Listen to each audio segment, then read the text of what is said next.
Bună, dragii mei! Bine ați venit la Taroterapia pentru o nouă sesiune interactivă. Astăzi vom explora împreună cine se gândește la tine și de ce. Și vom face două citiri. Pentru prima citire avem tarotul Sufit, iar pentru a doua citire avem tarotul Înțelepciunea Îngerilor. Vom folosi și aceste cărți oracolul energiei. Ca de obicei vă invit să alegeți cu ajutorul intuiției voastre, cel puțin una dintre aceste două variante, să luați de aici doar ceea ce se potrivește cu situația voastră. Este o citire fără timp, e relevant momentul în care ascultați acest mesaj. Începem acum cu grupul 1. În grupul 1, cei dintre voi care au ales tarotul Sufit, haideți să vedem cine se gândește la tine și de ce.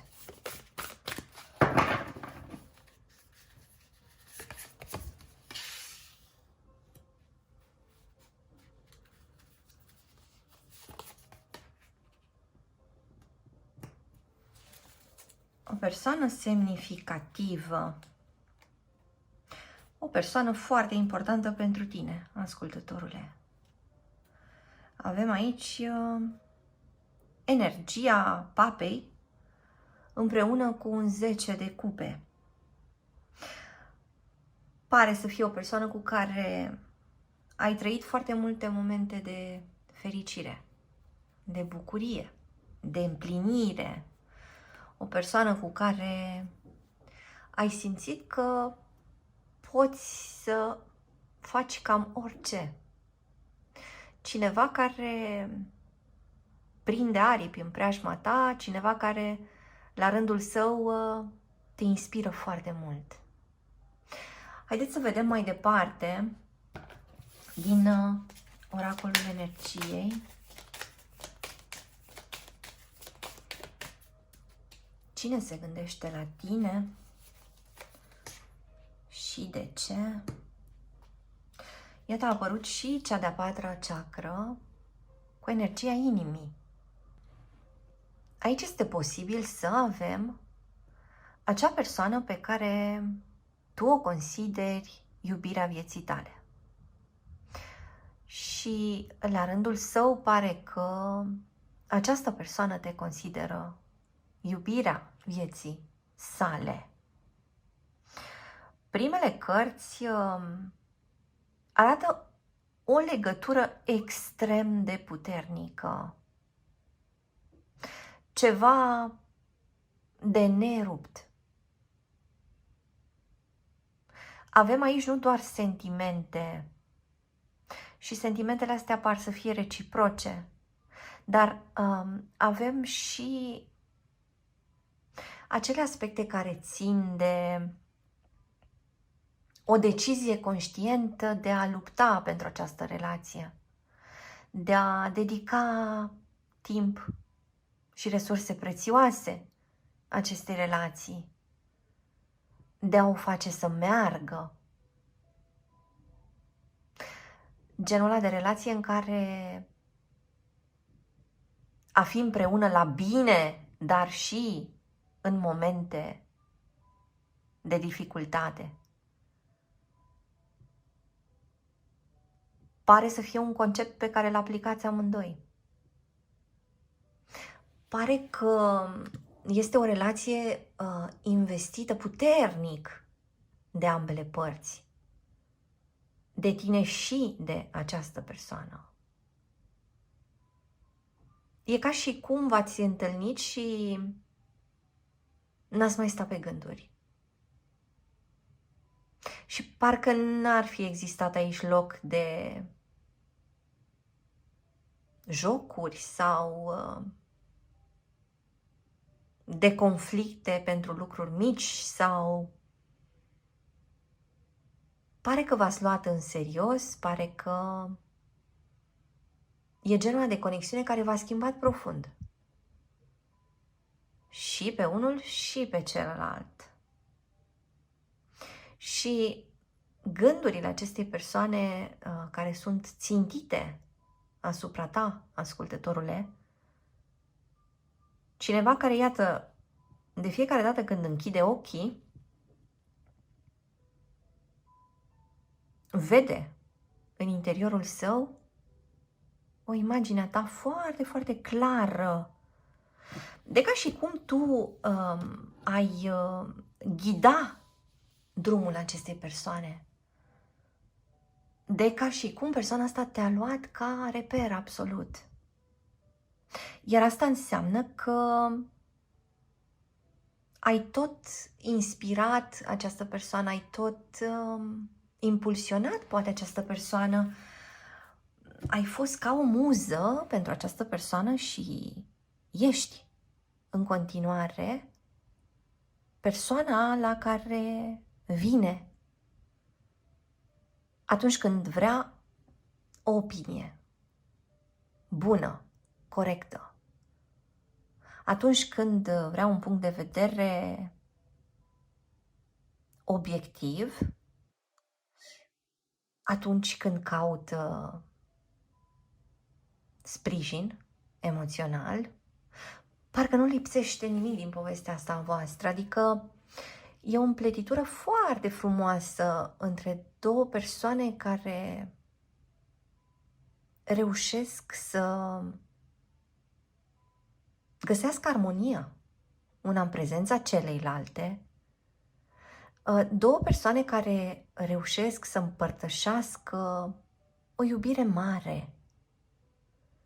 Și nu vorbim doar despre o iubire exprimată în cuvinte sau scrisă așa în versuri atent alese. E genul de iubire care parcă se manifestă în tot ceea ce e în jurul vostru. Este genul de iubire în care se văd foarte mult faptele. Cred că este genul ăla de iubire care e foarte admirată și chiar invidiată de oamenii din jur. O potrivire foarte, foarte mare, plecând de la partea emoțională, care e foarte prezentă aici în citire. E o citire infuzată cu foarte multă emoție. Ceea ce se formează acolo în zona inimii, da? Apropo de această carte Oracol. Ceva vindecător. Ceva care vă însoțește zi și noapte și vă încurajează, vă susține, vă hrănește. E ceva foarte hrănitor în această întâlnire. De ca și cum fiecare dintre voi era înfometat, însetat sau însingurat în momentul în care v-ați întâlnit și ați știut foarte, foarte bine cum să vă ospătați unul pe celălalt, cum să vă odihniți unul pe celălalt, cum să vă încurajați, nu doar către a rămâne în cuib, dar și către a crește, a vă dezvolta. Așadar, gânduri multe din partea acestei persoane, dar odată cu gândurile se simte mult această energie a inimii. Și haideți să vedem mai departe. Ce apare aici?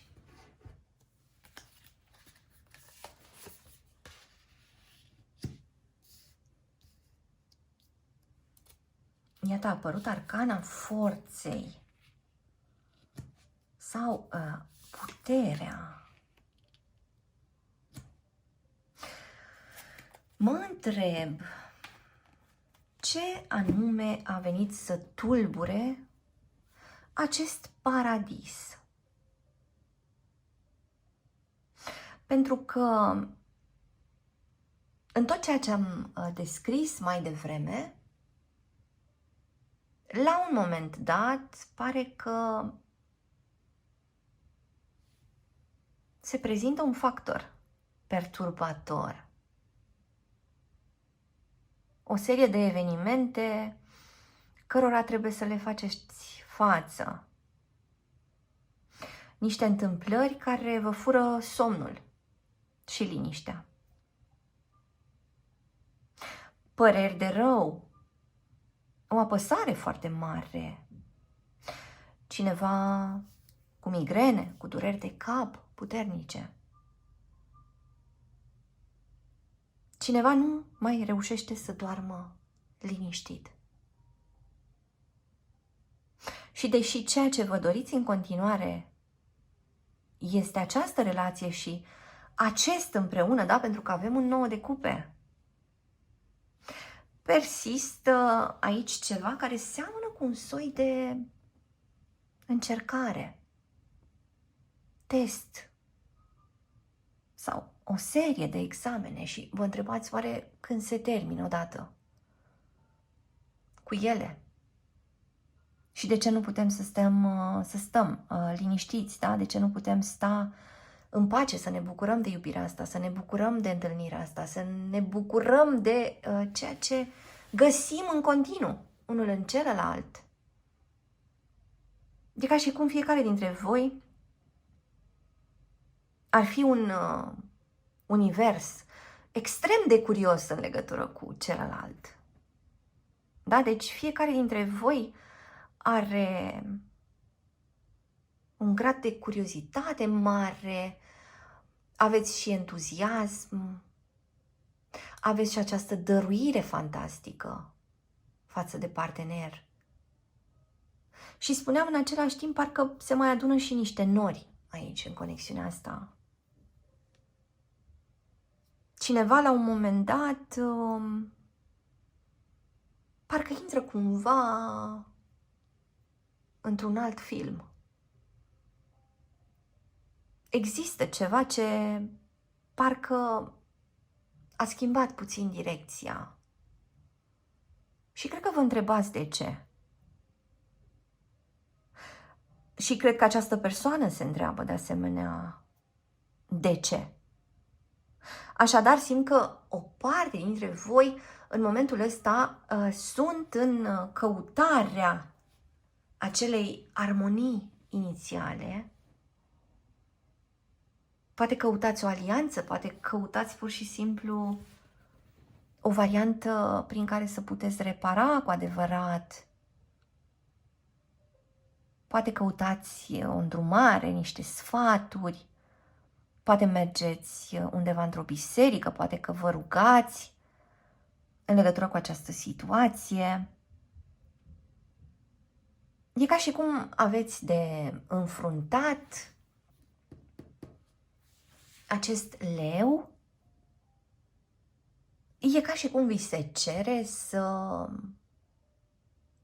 încercați să faceți pace cu frica voastră cea mai mare. Citirea asta te întreabă, ascultătorule, care e teama ta cea mai mare și în ce fel această situație te pune în fața ei și oare ce poți să faci cu asta? Oare cum ai putea să abordezi această frică?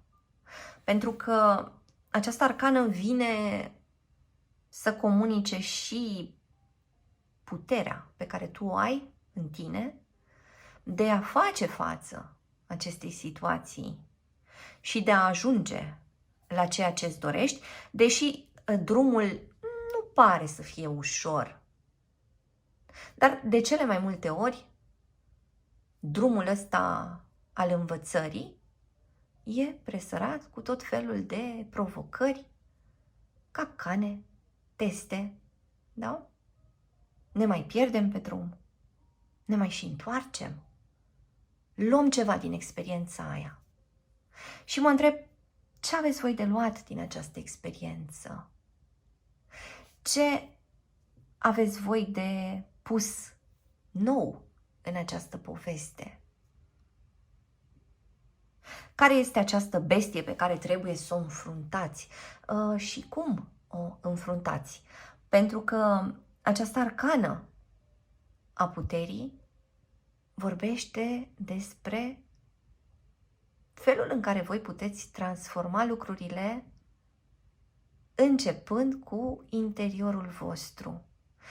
Arcana asta a puterii nu e o desfășurare brută de forțe, ci e ceva foarte, foarte subtil care pleacă din interiorul nostru și care are o forță fantastică în afară. Da? Este acea adunare în interior, centrare, care îl modifică și pe celălalt din afară. E ca și cum voi aveți de creat acest spațiu în care să puteți sta cu voi și spuneam cu fricile voastre, cu îngrijorările voastre. Și în momentul în care ele nu mai par la fel de mari și nu mai sunt la fel de copleșitoare, parcă ceva se schimbă și în afară, în relație cu celălalt. Poate că celălalt în momentul ăsta e așa într-o zonă de slăbiciune, e într-o zonă în care are nevoie de ajutor, poate că e într-o zonă de neputință. Poate că tu, ascultătorule, te simți neputincios în fața a ceea ce se întâmplă. Poate că ai trăit lucrurile aici la extrem. Mai întâi o iubire foarte mare, iar acum poate că te întrebi ce va fi cu această iubire, va mai fi, sau dacă această persoană va rămâne lângă tine și va decide în continuare să hrănească relația voastră. E ceva aici ce se poate transforma, spuneam, din interior către exterior. Și poate că în anumite cazuri concluziile nu trebuie trase așa rapid. Poate că aveți un pic de observat. Atitudinea acestui papă, iată, este o atitudine mai degrabă orientată către interior. Nu e un papă care comunică cu oamenii care vin să-i ceară tot felul de sfaturi, de exemplu. E un papă care se conectează la sine însuși pentru a scoate ceva valoros de acolo. Adică mai întâi trebuie să caute în interior ca să poată să dăruiască și celorlalți. Și mă întreb cum s-ar aplica asta în cazul tău? Oare ce trebuie hrănit în interior ca să poți să dai ulterior și celor din afară sau acestei persoane? Este o citire foarte sensibilă. E vorba despre niște aspecte pe care spuneam că le puteți transforma, le puteți alchimiza, plecând de la niște lucruri care nu par foarte importante sau nu se văd cu ochiul liber. Dar forța transformării aici probabil că va fi foarte, foarte mare. Au apărut persoane din Taur, Leu, Vărsător, Gemeni, Pești sau Rac. Avem o interacțiune între un semn de aer și un semn de foc sau o interacțiune între un semn de aer și un semn de apă, o interacțiune între un semn de foc și un semn de pământ, o interacțiune dintre două semne de pământ. Haideți să vedem mai departe.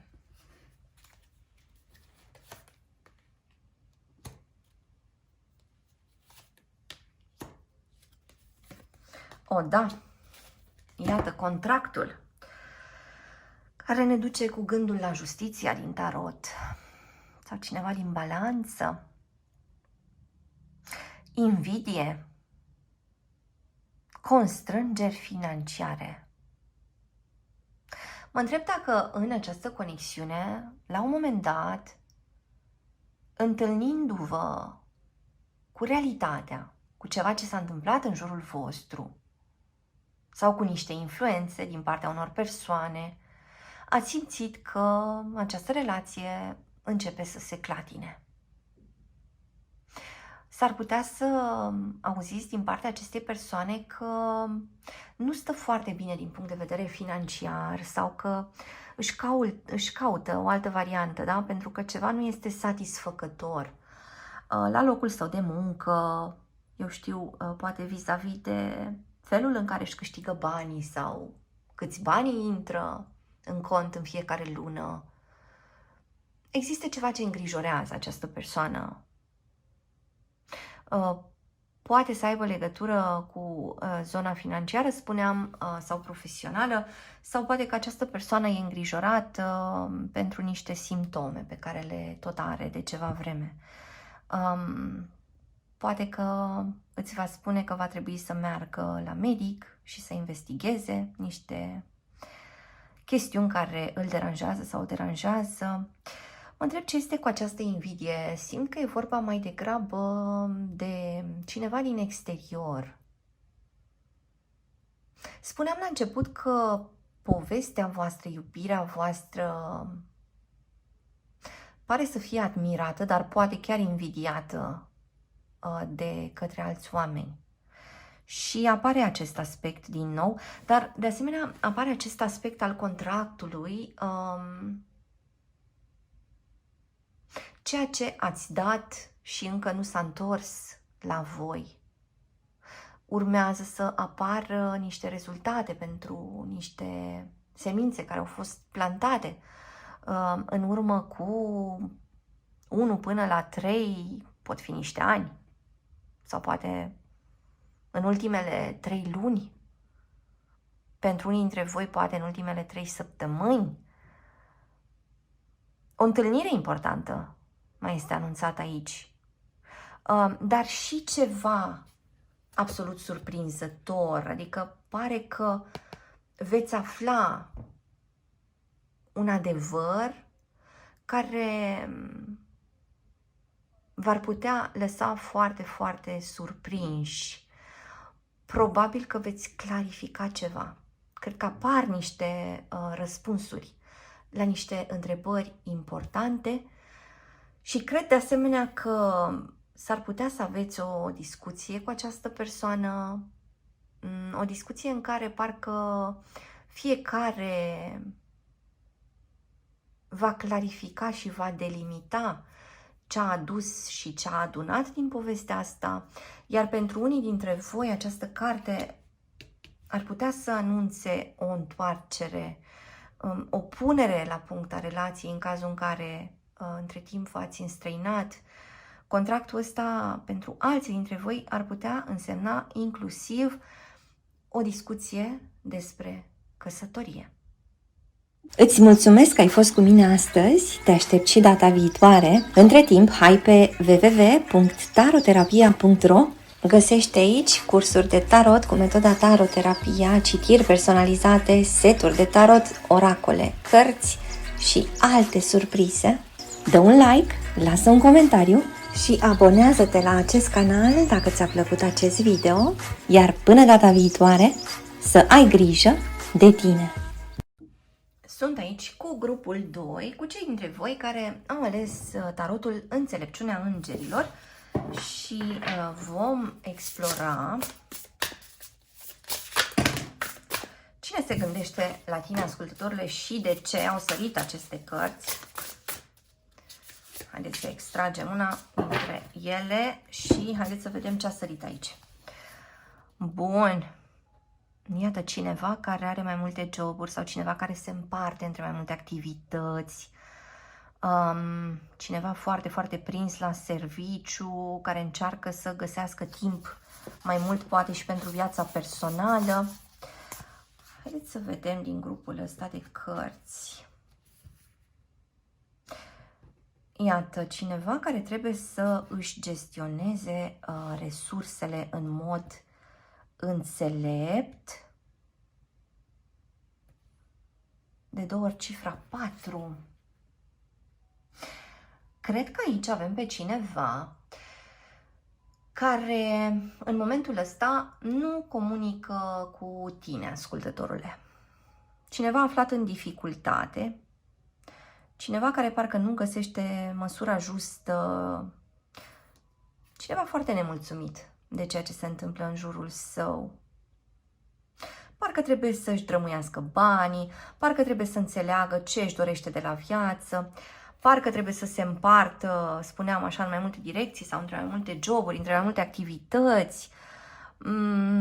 E cineva care parcă ajunge la capătul puterilor și ar vrea să găsească o soluție, ar vrea să o găsească rapid chiar, însă ce văd aici e un soi de nemișcare în viața acestei persoane.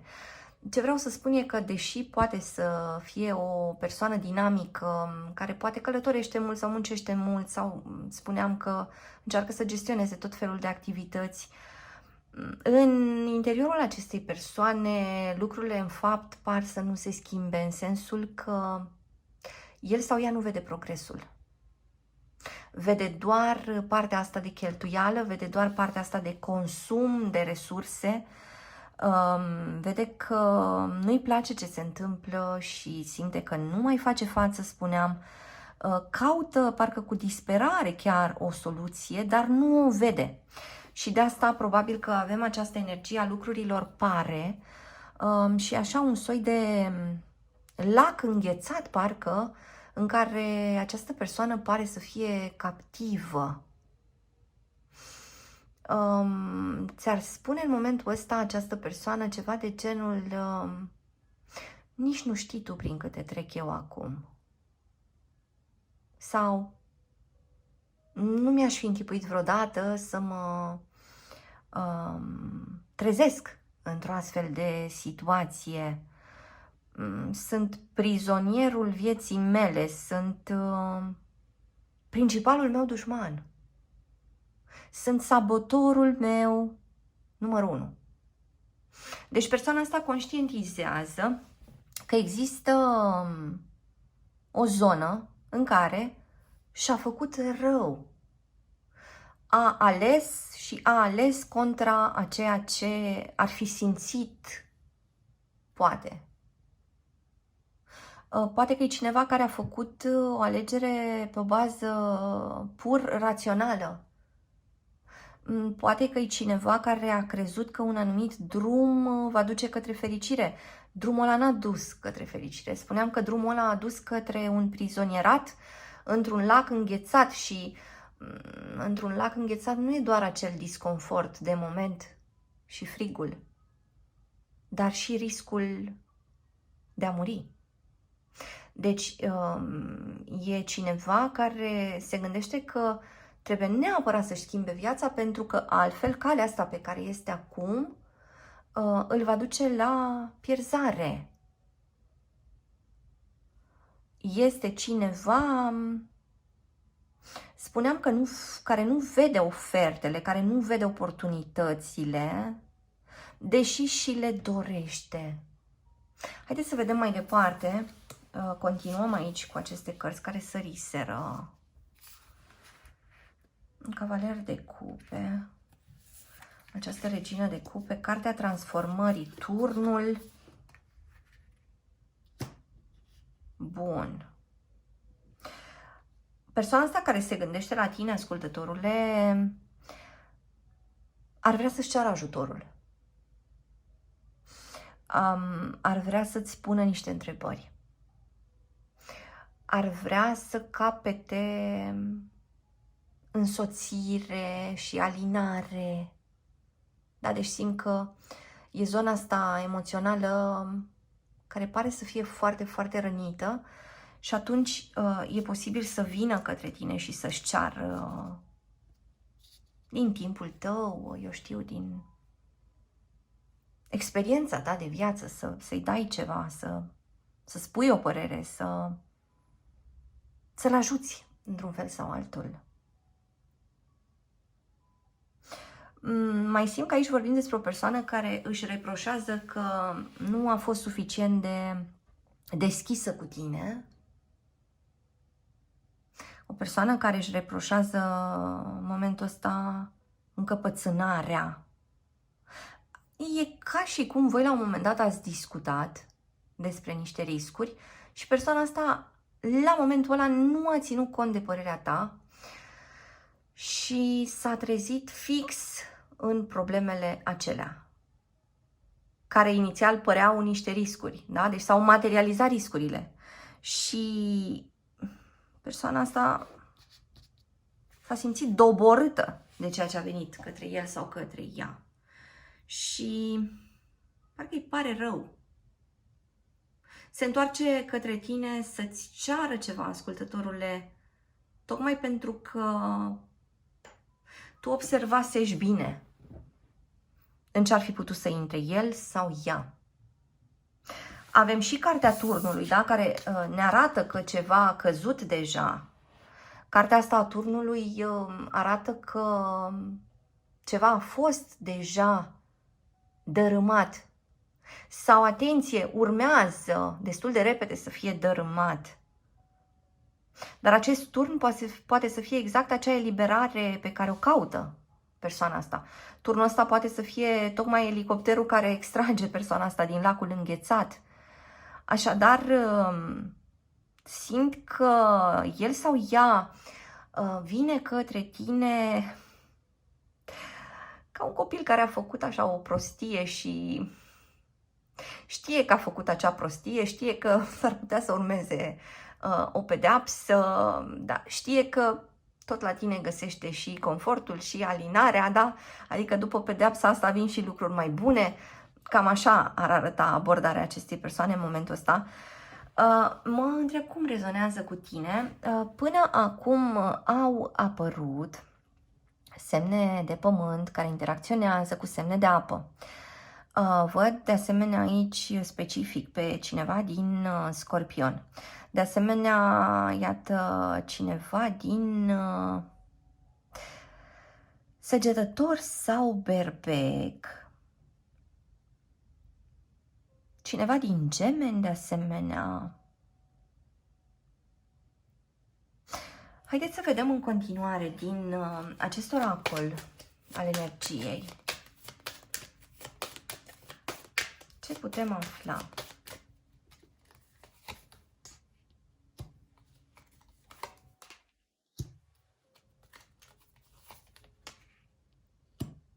O, da.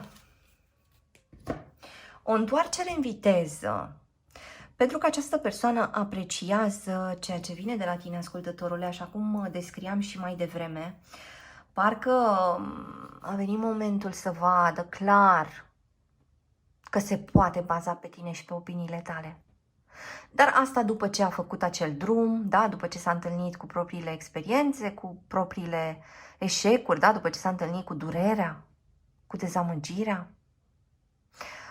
Persoana asta e cumva, iată, nevoită să dea jos masca.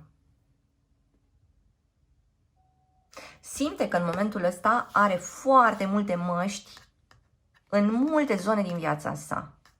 Pe la serviciu, în relație poate cu prietenii, în familie, da? Îi se pare că poartă atâtea măști și măștile astea au devenit grele și urâte pe fața sa. Da? Nu le mai suportă. Iată, atitudinea persoanei, da, care nu mai vrea nimic din ceea ce a fost. Cineva care are un soi de disperare în privire. Sper că se vede aici.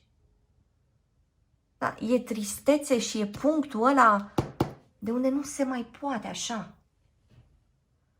trebuie să dea jos masca. Nu e ușoară treaba asta cu aruncatul măștii, pentru că a purta aceste măști, de fapt, înseamnă că persoana asta a încercat să se protejeze. A încercat să nu aibă un război pe câmp deschis cu cei din jurul său.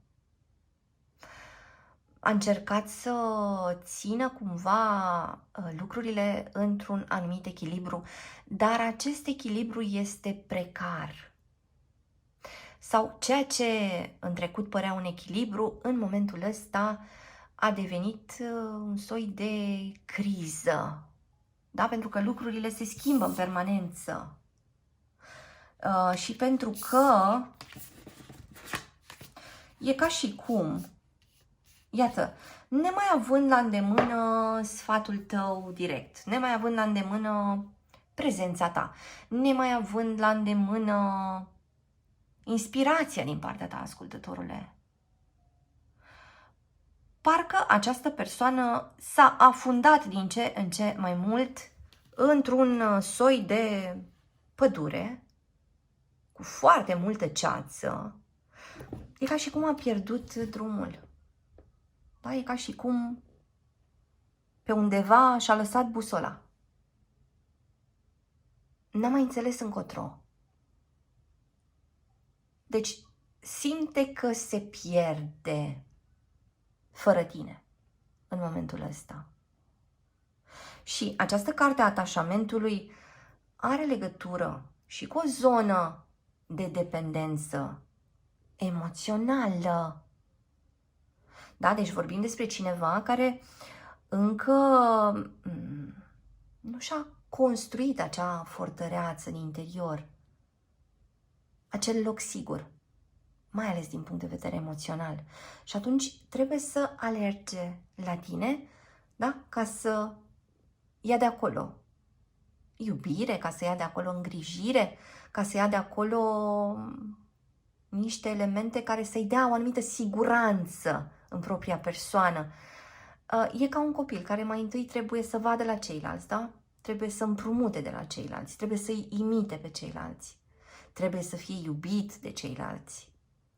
Cam așa arată situația și mă întreb cum rezonează cu voi. Această carte a acțiunii, iată, arată dorința acestei persoane de a face ceva repede, să nu piardă momentul, să nu rămână pe din afară. Alb și negru înseamnă că s-ar putea să vină niște informații care să nu fie neapărat pe placul tău, ascultătorule, da? Pentru că avem calul ăsta negru, dar ceea ce este în față, da? Și ce se mișcă mai rapid e calul alb. Iar asta înseamnă că orice ar veni din partea acestei persoane și poate la început nu-ți va plăcea, se poate transforma totuși în ceva pe placul tău. Sau cel puțin situația asta probabil că va ajunge într-un moment în care lucrurile par favorabile ție, ascultătorule. Și spunând lucrul ăsta mai vine în minte ceva, o competiție aici. Da, competiție. Parcă persoana asta n-a reușit să facă o echipă cu tine, ascultătorule, ci mai degrabă și-a măsurat forțele cu tine. Adică nu era hai să alergăm împreună spre același obiectiv și să ne bucurăm de drumul ăsta, ci era ceva de genul cineva trebuie să câștige și cineva trebuie neapărat să piardă. Și bineînțeles că pare că această persoană și-a tot dorit câștigul, însă tot pe locul 2 a fost. Aici cred că avem și pe cineva care s-a simțit cel mai puțin iubit dintre frați, dacă a avut frați, surori, da? Cineva cu un trecut în care au existat rivalități în familie.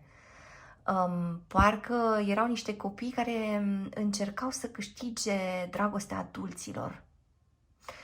Un soi de luptă crâncenă pe care persoana asta o cam trăiește și acum. Pare că nu o trăiește acolo unde trebuie să o trăiască, adică pare că nu o trăiește în zonele alea în care chiar i-ar aduce ceva bun, da? Dar pare că își taie singur. Își taie singur creanga de sub picioare. Își taie singur accesul la ajutor. Spuneam că sabotorul principal în propria viață este chiar el sau ea. Și cel mai mare inamic. Și cred că își dă seama totuși de dinamica asta, asta e partea bună, da? Pentru că până la urmă ar putea să iasă soarele, după care să urmeze așa o înserare caldă, aurie. Asta înseamnă că lucrurile pot deveni mai bune, da?